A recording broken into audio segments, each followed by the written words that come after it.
안녕하세요. 부어지 김현민 기자입니다. 손흥민 선수의 토트넘이 지난 주말 팰리스전에서 1대0 승리를 거두면서 4경기 연속 무승의 슬럼프에서 탈출하는 데 성공했습니다. 무엇보다도 이 경기는 메이슨 감독의 이번 시즌 첫 승이었는데요. 이와 함께 토트넘은 유로파리그 진출권인 5, 6위 경쟁에 있어서 우위를 점하는 데 성공했습니다. 이번엔 현재 유로파리그 진출권을 놓고 경쟁하고 있는 팀 중에 하나인 파리 에스턴 빌라와 맞붙게 됩니다. 그러면은 프리미어리그 36라운드 에스턴 빌라와 토트넘 경기를 프리뷰해 보도록 하겠습니다. 양 팀의 경기는 한국 시간 13일 23시에 킥오프할 예정입니다. 빌라파크 원정 경기고요.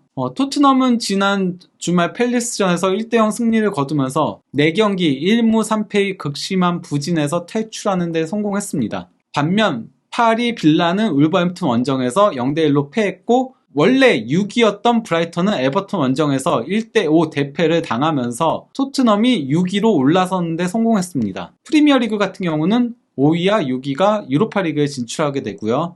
그리고 이제 7위가 UEFA 컨퍼런스 리그로 나가게 됩니다. 8위는 유럽 대항전에 진출할 수 없게 되죠. 지난 경기에서 5경기 만에 승리를 거뒀던 토트넘은 변칙 전술을 들고 나왔습니다. 평소 즐겨 사용하는 3-4-2-1 포메이션이 아닌 무릎 부상에서 돌아온 에메르송 로얄을 오른쪽 풀백으로 배치시키고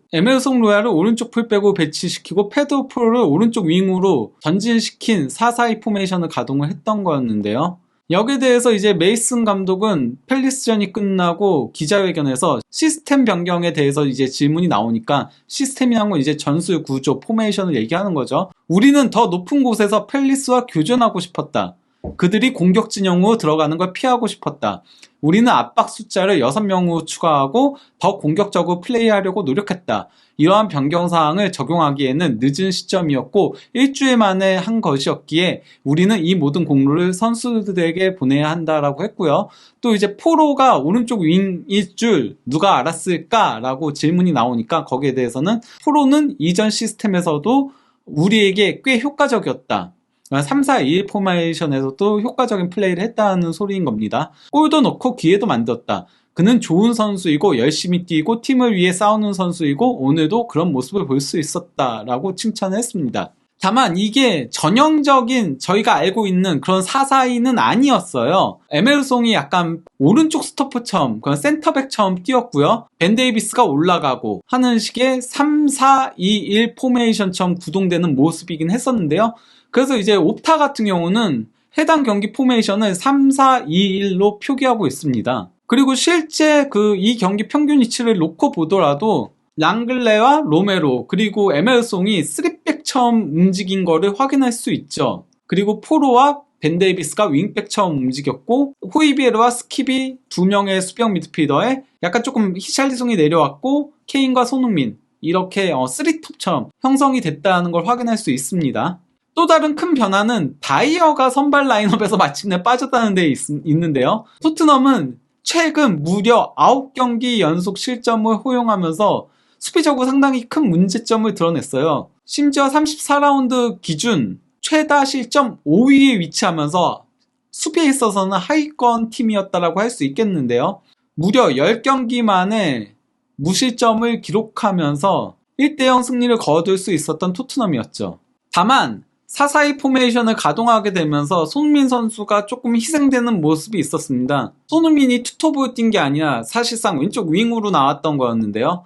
그러다 보니까 손흥민 선수가 조금 밑에서 플레이를 해야 됐고 이로 인해 슈팅도 단 한 번밖에 없었고 대신 그래도 패스 부분에서 88%의 패스 성공률로 높은 수치를 기록한 데다가 무엇보다도 공격 진영으로의 패스 성공률이 92%로 가장 높았습니다. 그리고 이제 크로스도 3회를 시도하면서 포로 다음으로 많은 크로스를 시도를 했는데요. 특히 이제 길게 초록색으로 성공한 걸로 나오는 게 득점 찬스로 연결될 수 있었던 좋은 패스였죠. 그리고 이제 수비적으로 높은 공헌도를 보여줬는데요. 가로채기 이외로 두 번째로 많았고요. 그리고 또 이제 그 소유권 획득도 4회를 기록한 손흥민 선수였습니다. 그리고 이제 히트맵을 보더라도 손흥민 선수가 상당히 폭넓게 움직인 걸 확인할 수 있고요. 또 무엇보다도 이제 오른쪽 그래프가 점유 구역을 얘기하는 건데요. 특히 볼이 없을 때 손흥민 선수의 점유 구역이 상당히 넓게 형성되어 있죠. 볼이 없을 때 꾸준히들을 굉장히 많이 한 거를 확인할 수 있습니다. 볼이 있을 때는 그래도 조금 더 공격적으로 뛰면서 평균치는 올라가게 된 케이스라고 할 수 있죠. 이런 점들을 고려해서인지 런던 지역지들에선 손흥민 선수한테 평점 7점을 줬는데요. 먼저 그 풋볼 런던에서는 손흥민 선수한테 평점 7점을 주면서 전반전에 임팩트를 내기 위해 고군분투했지만 후반 10분에 중요한 헤딩 가로채기로 올리세가 골을 넣을 수 있었던 상황을 막아냈다.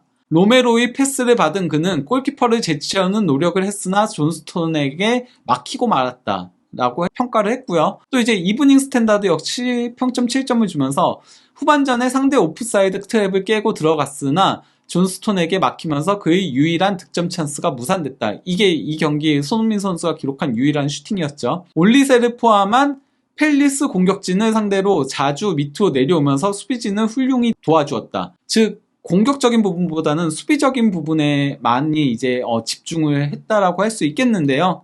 다만 이제 토트넘의 고민거리는 바로 원정에 있습니다. 최근 원정 8경기 연속 승리가 없습니다. 8경기 성적은 2무 6패로 처참하다라고 할 수 있겠는데요. 그나마 무승부를 기록한 2경기가 최하위 사우스햄튼과 또 현재 그 강등 경쟁을 펼치고 있는 에버튼입니다. 그것도 심지어 에버턴이 먼저 퇴장을 당한 상태였어요. 이렇듯 최근 토트넘이 극심한 원정 부진에 시달리면서 이번 시즌 프리미어리그 원정 성적이 5승 5무 7패로 8위에 그치고 있고요. 이번엔 빌라의 상황을 살펴보도록 하겠습니다.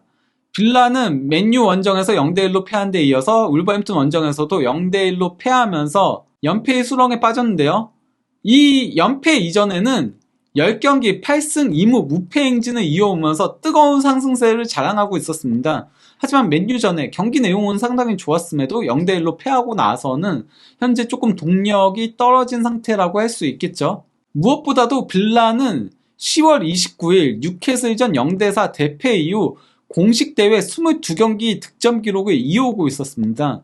하지만 최근 연패는 모두 무득점패였고요. 그래도 위안거리라면은 빌라가 최근 홈에서 5연승 신바람 행진을 이어가고 있다는 데 있습니다. 맨유전과 울버햄튼전은 모두 원정 경기였으니까요. 즉 아직 유럽 대항전을 포기하기에 이른 빌라 입장에서는 토트넘과의 홈 경기에서 반등을 노린다라고 할 수 있겠는데요. 하지만 맞대결 전적을 놓고 보면은 빌라 입장에서는 토트넘을 이 시점에서 만나는 게 까다롭다라고 할 수 있겠습니다. 역대 빌라파크 프리미어리그 맞대결 전적은 27전 10승 8무 9패로 토트넘이 단 1승을 더 거두고 있는 게 전부일 뿐인데요. 무려 빌라파크 원정에서 토트넘이 7연승 포함해가지고 11경기 9승 2무 무패 행진을 이어오고 있습니다.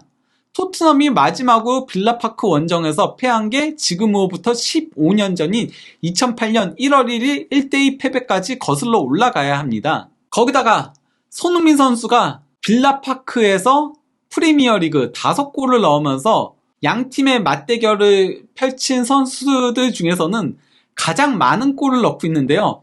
더 놀라운 게요. 손흥민 선수가 사실 그동안 빌라 상대로 프리미어리그 5경기 출전이 전부였어요. 왜냐면은 데뷔 시즌에는 부상도 있었고 벤치에 있었고 또 그 다음에는 빌라가 강등됐었고 그 빌라가 승격된 이후에 첫 맞대결 때는 퇴장 징계로 결장했었고 2020-21 시즌에는 햄스트링 부상 후 또 결장을 했었던 그런 일들이 있었다 보니까 5경기밖에 되지 않는데도 5골 1도움을 기록 중에 있는데요.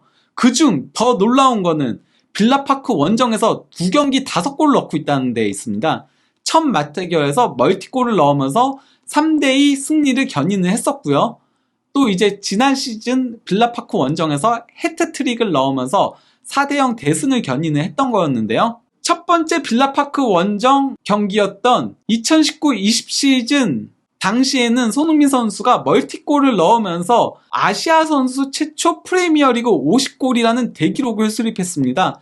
손흥민 선수한테는 빌라파크가 상당히 좋은 기억으로 남아있다고 할 수 있겠죠. 그리고 지난 시즌 빌라파크 원정에서는 개인 통산 2번째 프리미어리그 해트트릭을 달성을 했었는데요. 첫 해트트릭이 사우스햄튼전 4골이었고 이번 시즌 레스터시티 상대로 3번째 해트트릭을 달성을 했었죠. 그리고 더 놀라운 건 당시의 기록이었는데요.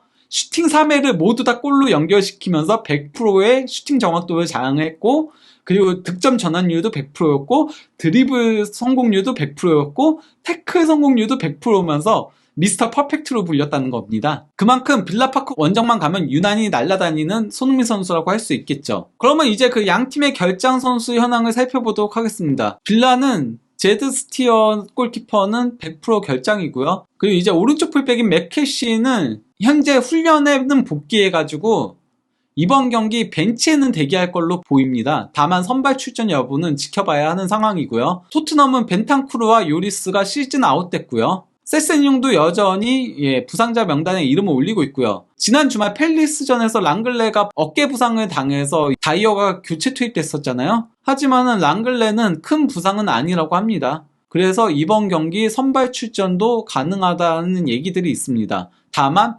마지막 검사 결과를 지켜봐야 한다라고 합니다. 그러면 이번에는 후스코드 예상 포메이션을 살펴보도록 하겠습니다.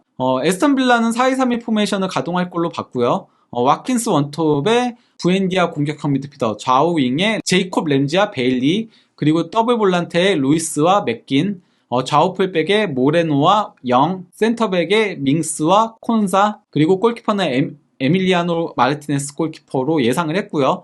토트넘은 3-4-2-1 포메이션을 가동할 걸로 예상을 했고, 쿨루세스키를 왼쪽, 손흥민을 오른쪽으로 예상을 한 건데요. 물론 그 경기 전 기자회견 내용들을 조금 살펴볼 필요성이 있겠지만은 아직 그 기자회견이 있지 않은 상태거든요. 저는 근데 지난 경기 승리를 거뒀던 4-4-2 포메이션을 다시 가동할 가능성이 있지 않나 싶습니다. 다만 이제 그 토트넘 공식 홈페이지에 쿨루세스키 인터뷰가 올라온 걸 보면은 이번 경기는 히샬리송이 아니고 쿨루세스키가 선발 출전할 가능성이 있고, 그렇다면은 손흥민 선수가 투톱으로 뛰게 될 가능성도 있죠. 쿨루세스키가 왼쪽 윙에서 정발 윙으로 뛰면서요. 프로와 함께. 다만 손흥민 선수가 만약에 4-4-2에서 왼쪽 윙으로 뛰게 된다면은 또 수비적으로 많은 공헌도를 보여줘야 되겠죠. 이번에는 후스코드의 예상 스코어를 보도록 하겠습니다. 에스턴 빌라의 2대1 승리를 예상을 했는데요. 일단 첫 번째로 에스턴 빌라가 맨유와 울버햄튼 원정에서 연패를 당하면서 유럽 대항전 도전에 있어서의 큰 상처를 받았다라고 얘기를 하면서요. 만약에 토트넘전에 승리를 한다면은 승점 57점으로 동률을 이루게 되고 골득시에서도 상당히 큰 영향을 끼치게 될 것이라고 했고요. 두 번째로 두 팀 모두 이번 시즌 3경기가 남은 상태에서 챔피언스리그 진출은 사실상 불가능에 가깝지만은 빌라가 조금 더 이번 경기에 동기부여를 가질 거라고 예상을 한 겁니다. 그러면서 빌라는 에메리 감독 부임 이후 11월 얘기입니다. 4위의 성적을 올리고 있고 토트넘보다는 승점 11점을 더 획득하고 있다라고 했고요. 토트넘은 이번 시즌 상당히 흥미로운 시즌을 보내고 있다. 콘테가 떠났고 스텔리니가 잠깐 팀을 맡았으나 지금은 메이슨 임시감독 체제에서 팀을 운영하고 있다. 뉴캐슬 원정에서의 끔찍했던 대패 이후 토트넘은 메이슨 감독 체제에서 최근 3경기 좋아 보인다. 맨유전에선 2골로 지고 있다가 승점을 획득했고 2대2 무승부였죠. 안필드 원정에선 0대3으로 크게 지고 있다가 그래도 쫓아갔었다. 디오구 조타의 골만 아니었다면은 승점을 거둘 수 있었다. 그리고 3대4로 패했으니까요. 그리고 이제 팰리스전에서는 승리를 거뒀다라고 한 겁니다. 그러면서 이제 그 토트넘은 에메리 감독 밑에서 환상적으로 보이는 빌라 원정을 떠나야 한다. 빌라의 최근 2패는 원정이었다라고 하면서 2대1 빌라 승리를 예상을 한 겁니다. 그러면 이제 마지막으로 6-7위 경쟁팀 잔여 일정을 살펴보도록 하겠습니다. 빌라전이 끝나고 나면 토트넘은 2경기, 그리고 에스턴 빌라도 2경기, 브라이턴은 5경기를 치러야 하는데요. 그래도 일정 자체는 토트넘이 가장 수월합니다. 브렌트포드하고는 홈경기, 그리고 리즈 유나이티드하고는 원정 경기인데 현재 브렌트포드가 9위, 리즈가 19위, 평균 순위는 14위입니다. 즉 빌라와의 맞대결에서 승리한다면은 토트넘은 6위를 지킬 가능성이 매우 높아진다라고 할 수 있겠습니다. 물론 브라이턴이 무려 5경기나 남겨놓고 있긴 해요. 그리고 그 5경기에서 승리를 거둔다면은 그러면은 토트넘을 넘어서 뉴캐슬 위치까지도 위협할 수 있는 건데요. 근데 문제는 브라이턴은 일정이 매우 힘들다는 데에 있습니다. 당장 2위인 아스널 원정을 떠나야 하고요. 그 다음에 3위 뉴캐슬 원정을 떠납니다. 최하위 사우스햄튼하고의 홈경기는 그나마 수월하다고 할 수 있겠지만은 그 다음에는 1위 맨시티와 홈경기를 치르고 그리고 8위 에스턴 빌라 원정을 떠나야 합니다. 브라이턴의 남은 5경기 중에 승리가 가능해 보이는 경기는 2경기가 전부처럼 보이거든요. 그러니까 그나마 사우스햄튼전, 빌라전도 조금 까다로워요. 빌라전도 까다롭기 때문에 이 경기도 승리를 장담할 수 없는 경기인데요. 브라이턴이 만약 그 남은 5경기 중에 2승을 거둬서 승점 6점을 획득한다라고 하더라도 승점 61점밖에 되지 않고, 그러면 토트넘이 이번 경기 승리를 거두면 60점. 그러면은 남은 2경기에서 1승만 거둬도 됩니다. 아니 그냥 빌라파크 원정에서 패하더라도 남은 2경기에서 1승만 거두면 되는 상황인 거고요. 에스턴 빌라도 남은 경기 일정이 매우 까다로워요. 그 토트넘전 이후 리버풀 원정을 떠나야 하고요. 그리고 또 이제 브라이턴하고의 홈 경기를 남겨놓고 있습니다. 참고로 브라이턴의 남은 팀들의 평균 순위는 7위로 현재 브라이턴의 순위와 똑같죠. 그리고 빌라의 남은 팀들의 평균 순위는 6위입니다. 빌라보다 더 위죠. 즉 이번 빌라하고의 원정 경기에서 승리를 거둔다면은 토트넘은 6위는 확실하게 굳히기에 들어간다고 봐도 무방합니다. 다만 빌라전에 패한다면은 시즌 끝까지 6위, 7위 자리를 놓고 토트넘은 치열한 경쟁을 펼치게 될 것으로 보입니다. 그러면 이쯤에서 빌라와 토트넘의 프리미어리그 36라운드 경기를 프리뷰해봤습니다. 금요일 잘 보내시기 바랍니다. 감사합니다.